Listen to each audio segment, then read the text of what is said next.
So this is the Nintendo Switch 2. It's been 7 years since the original Switch came out, and this is Nintendo's second generation of their most successful console. The second generation of any tech product is always the most interesting, as we get to watch a company learn from their first iteration and take feedback. But in classic Nintendo fashion, it's not chasing specs or power. Instead, it's refining what worked and quietly improving what didn't. The reality is, no one buys a system for its specs. We buy systems for their games, for their convenience, and for their features. Everybody wants to play a Nintendo console because it has great first-party games. And then we have that new coming feature of this new concept where we have a home console like the Wii with the DS, which was also very successful as their portable console from Nintendo, and putting the two together to make something interesting in a hybrid. When the Switch first came out in 2017, this was pretty revolutionary, and it was one of the only handhelds of the time. But in 2025, we have more handhelds than we can count, so how does the Switch 2 hold up? The design is very familiar, still the hybrid concept, play it handheld, docked, or tabletop, but it feels more premium this time. The chassis is matte with a larger kickstand, the bezels are significantly thinner, holding a 7.1-inch LCD 120Hz screen, which is a first for Nintendo, and we also have a much larger, more comfortable Joy-Con. It is also a little bit heavier, but more balanced in the hand, and I find it comfortable even during long play sessions. The display is excellent, vibrant colors, decent outdoor visibility, and the 120Hz refresh rate screen really helps with the UI smoothness and fast-paced games like Mario Kart or Metroid. It's 1080p, but that's fine at this size, no need for 4K here. The speakers are louder and better, and have better clarity and are now front-facing. So inside of this system, we have a NVIDIA Tegra 239. This is based on NVIDIA's Ampere and Lovelace architecture, which specializes in using DLSS to upscale up into 1440 and 4K, which is giving those this really stable frame rates. It's not flagship tier, but it's a big step up from the Tegra X1. Performance is solid. Most games are stable at 60 FPS at 1080p handheld. Docked, it can be upscaled to 1440p or 4K with DLSS style tech.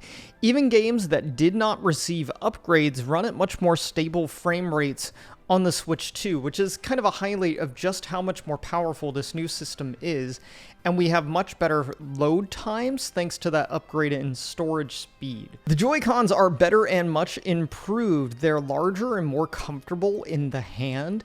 They have the new magnetic feature here where they just snap onto the side. I find it very satisfying and way easier to get on and off than the rail system. The magnets are pretty strong, so you shouldn't be too worried about these coming off or being flimsy.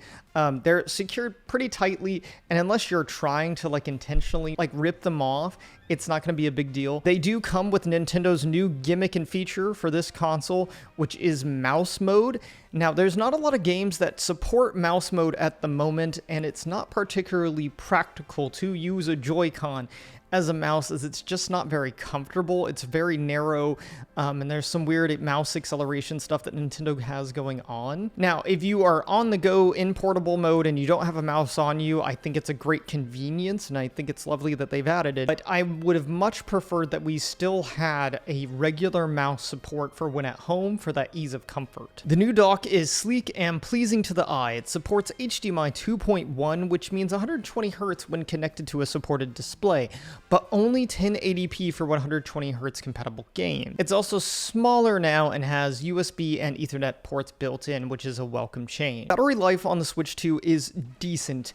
I get roughly 2.5 to 3 hours of battery life depending on the game that I am playing and screen brightness. I do wish it was a little bit more, that way when I'm taking those longer 6-hour flights, it would last the whole flight. But this is nothing that a portable battery can't fix.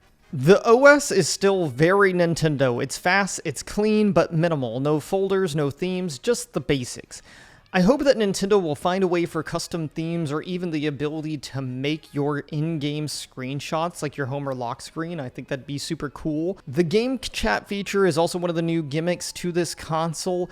You can access it through the home screen or on the C button of the controller. Myself personally, I'm still going to just be using Discord, but it's a welcome push for more social gaming experience from Nintendo, and it's a big upgrade from the app that we had to use previously. So this is a welcome change. This system is backwards compatible, so you can play any of your Switch game library on the new system. So all of your Switch games are in one place. And like I mentioned before, even if it's an older Switch 1 game, they may run a little bit smoother on the Switch 2 even without upgrades. So the Switch 2's price, it is $449, which is Nintendo's most expensive console to date at $100 more than the $350 Switch OLED. However, for this price, you are getting a much improved gaming experience. This console feels very premium in the hand compared to the original Switch 1, which felt a little kiddie at times just due to its quality. Now, this new console feels premium. You're getting a much faster screen, it's brighter, better build quality, upgraded graphics, and even in docked mode, we're finally getting the support of 4K. So that increased price to me is worth it. And even if we compare it to something like the Steam Deck or the ROG Ally or the Lenovo Legion Go, those other handhelds of the market, those push into the $800,000 range sometimes. And so this price from Nintendo, while it is expensive, I do think it's fair for what you're getting. Now, the cost of the games, I think, is a bit hefty. I really wish they would bring these down a little bit over time, and I am hopeful that they will. But due to the economic part of the world that I can't get into in this YouTube video, game prices are probably still going to be pretty steep. If you're deep into the Switch ecosystem and want the best version of that experience, this is it. But if you already have a Switch and mostly play in docked mode, the differences might not justify an upgrade just yet. There's no rush, especially without a state of next-gen exclusives. This console only launched with a couple of games at launch. I've been playing a ton of Mario Kart World. I've been playing Rune Factory.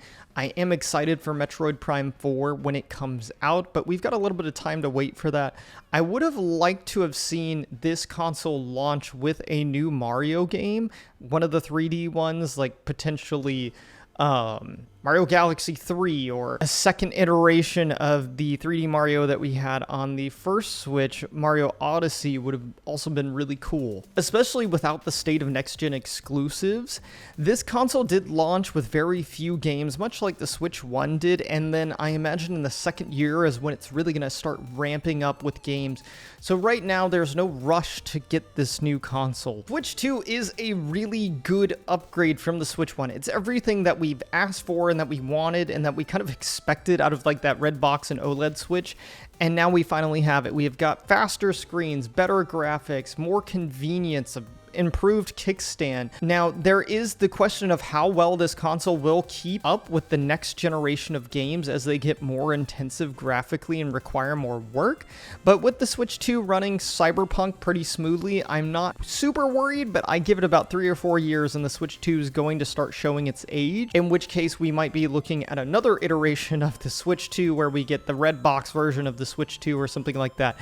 So I am excited to see what Nintendo does next. I've never really chased specs and been in a war for it since the 90s, and this is really proof of that, and it's well done. As always, thank you so much for watching, and I'll catch you in the next one. Oh, and leave a comment if you plan on getting a Nintendo Switch 2. I'd like to know, and what's the first game you're going to be playing?